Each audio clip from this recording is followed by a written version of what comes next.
Hi, I'm Karen from the Worcester County Library. Welcome to Knitting for Beginners.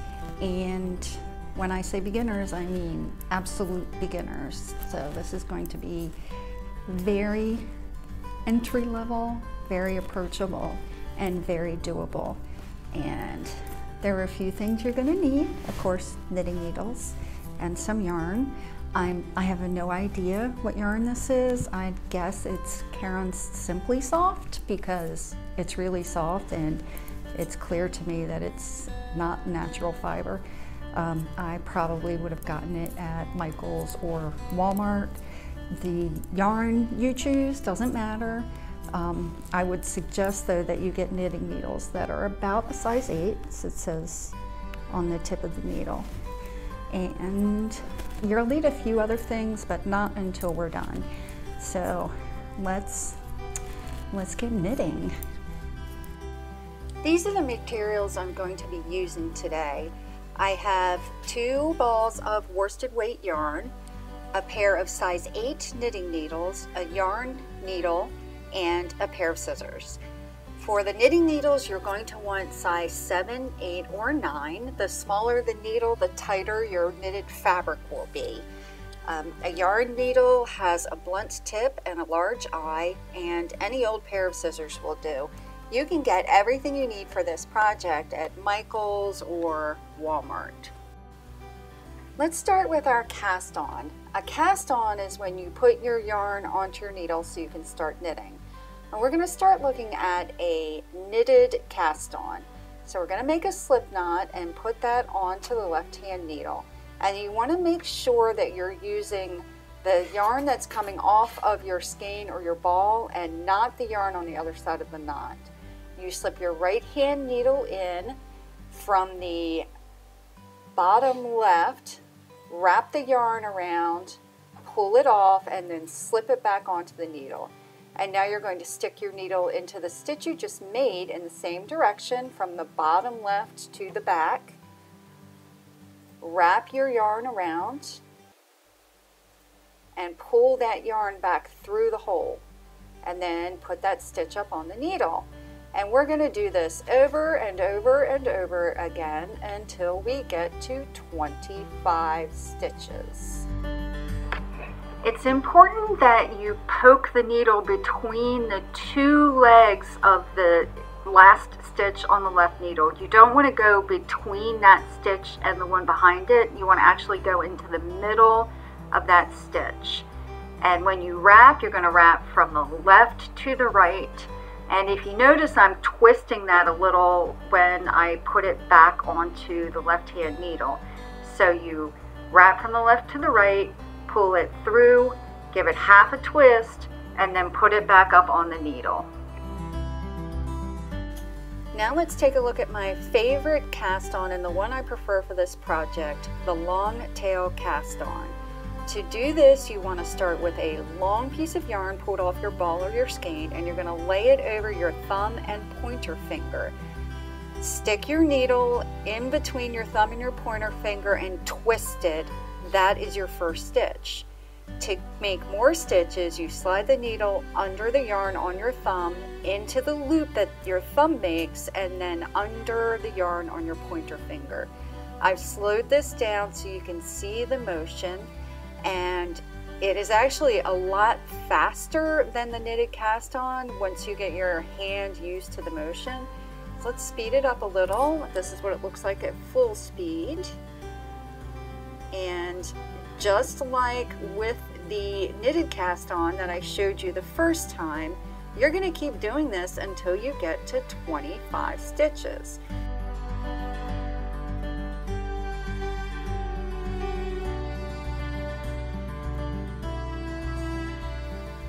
So now we're going to take a look at this again, only this time with the orange yarn, just so you can see that no matter what yarn you use, it's going to work the same. You can't really tell this in the video, but the orange yarn is just a little bit lighter than the black. It's like slightly thinner, not as fluffy. But the hand motion is the same no matter what size yarn you're using and what size needle you're using. The long tail cast on is really quick. The only thing I recommend you be very careful of is that you pull off enough of a tail that you can cast on all of your stitches. And you also need to pay attention that the tail that is not leading back to the skein or the ball is over your thumb, and the yarn that is over your pointer finger is the one that is connected to the skein or the ball. And again, no matter what color you're using and no matter what cast on you're using, you're going to make sure you get 25 stitches on that needle for this project. So you'll want to pause here and finish your cast on, whether you do the long tail or the knitted cast on. And I'm going to speed ahead till the next step where we're going to actually start knitting.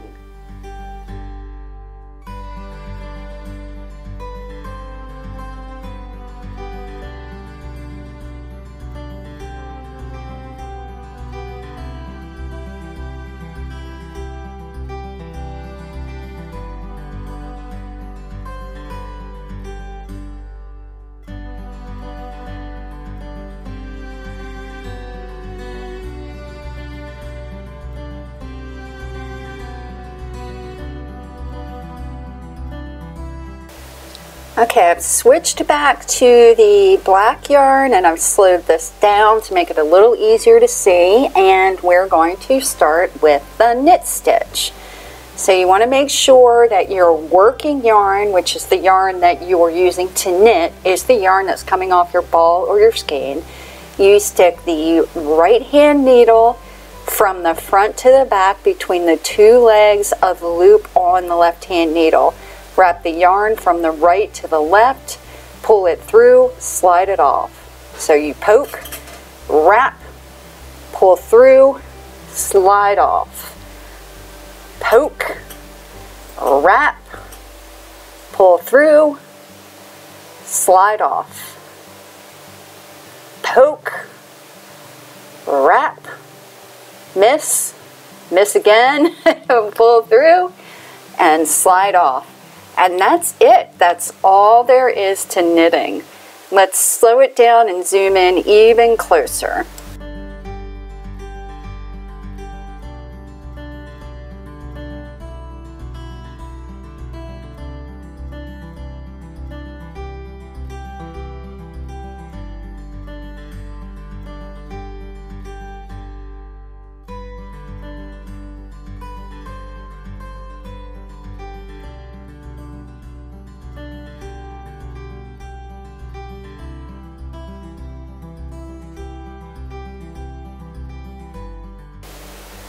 So as you can see, knitting is pretty repetitive.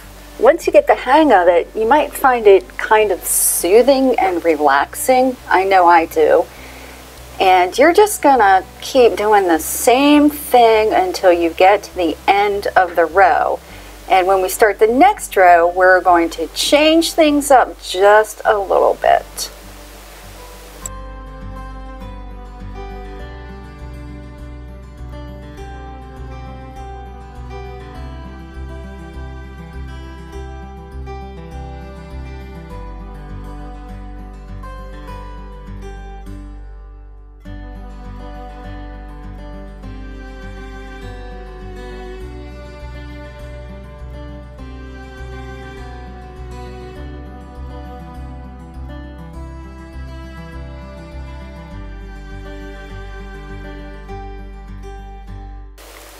Okay, you've knitted every stitch from your left needle to your right needle, and now you're going to start the second row.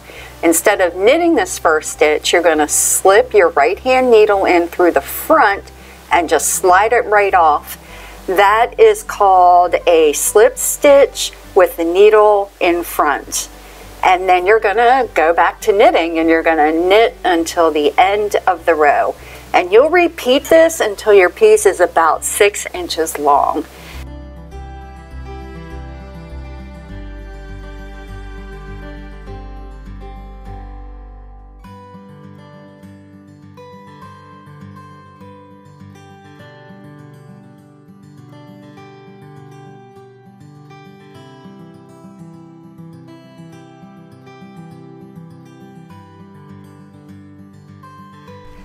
So let's talk about counting your stitches. When you're new, it's pretty normal to drop a stitch, which means it kind of falls off your needle. It's also pretty normal to stick your right hand needle in something that's not a stitch and you'll end up with an extra stitch. Very, very normal. We're not worrying about that now because, like I said, this is for absolute beginners. But every maybe 4 or 5 rows, it's a good idea to count your stitches to see how close you are to your cast on. So we cast on 25 stitches. So let's count. And remember, we're slipping the first stitch. So we stick the needle in the front of the stitch and pull it off just like that, and then snug it up a little. So that's 1, 2, 3, 4, 5, 6, 7, 8, 9, 10, 11, 12, 13, 14, 15, 16, 17, 18, 19, 20, 21, 22, 23, 24, 25. If you'd rather not count while you're knitting, you can also count on the needle. So I was taught to count by 2s, so let's see what that would look like. 2, 4, 6, 8, 10, 12, 14, 16, 18, 20, 22, 24, 25. So what do you think you would do if you counted 24 or 26? If you count 24, I would recommend looking at what you've knitted and see if there are any like obvious holes. If there aren't, keep going.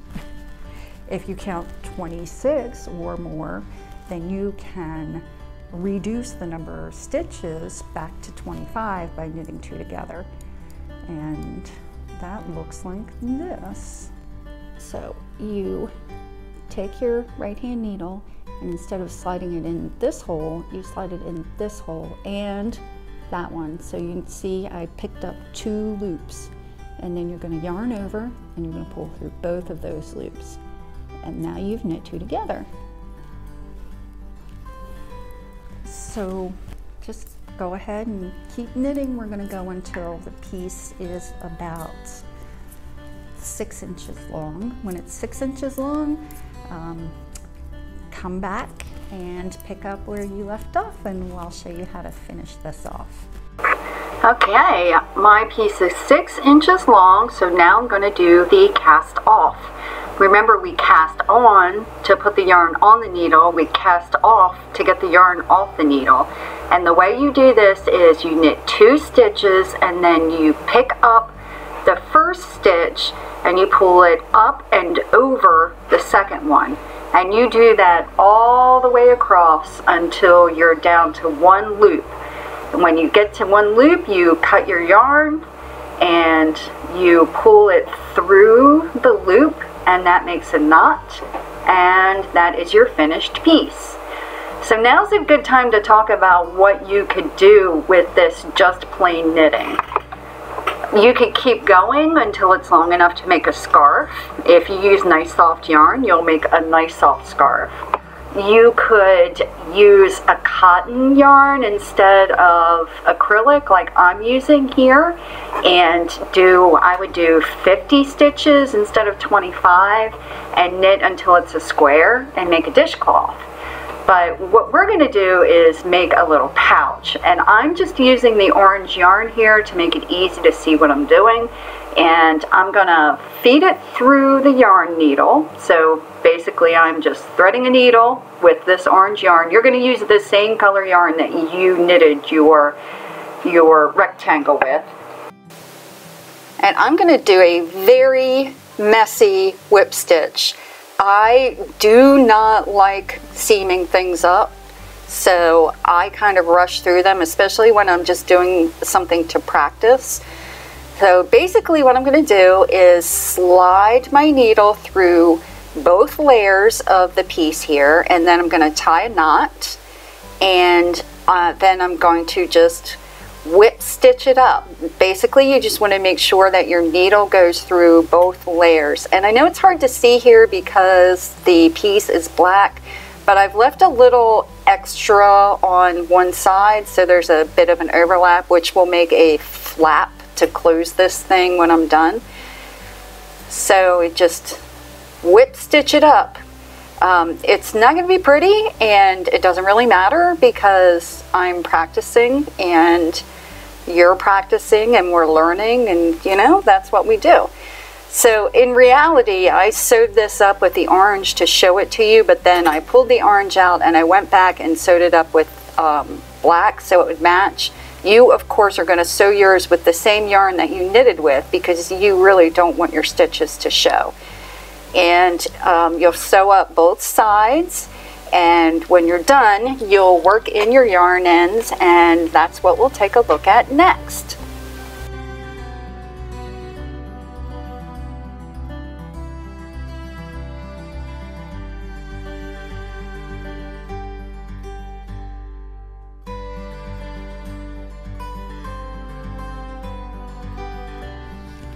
So the very last step of any project is working in the ends. And first of all, I lost this footage, so I'm recording it again. So here is my finished pouch. Let's see, it opens like that. It actually is the right size for a glasses case. So let me show you that. Accidentally, I didn't plan it. I just, 6 inches seemed like a good amount. So, let's see.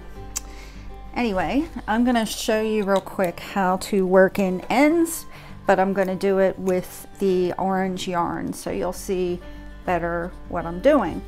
So we're assuming you've got a piece of yarn that's still attached to your work, and you're just going to thread it onto your yarn needle, and then you're going to work it in to these stitches. So if you look, you'll see little humps and ridges made from the stitches, and you just want to kind of weave your yarn needle under 2, 3, 4 of these little humps like that, and then you're going to turn it around, skip over the first one, and then put it back through the other two like that, and that will keep the ends of your yarn nice and hidden in your work, which I admit it's not very well hidden with this orange yarn, but the point is that you can see what I've done. And then you're going to trim it, and that's it. That is the very last step. Then your project is ready to use. I did turn mine right side out after I whip stitched it, so this is what it looks like with the whip stitching on the outside, so the corners are a little pointier if you do it this way. And yeah, that's it. So I hope you enjoyed this little project, and I hope you learned something, and yeah, just remember you can use this same process to make all sorts of things like scarves or dishcloths, and you can even hide tiny squirrel ornaments inside of your pouch. Hope you have a wonderful day, everyone. Bye.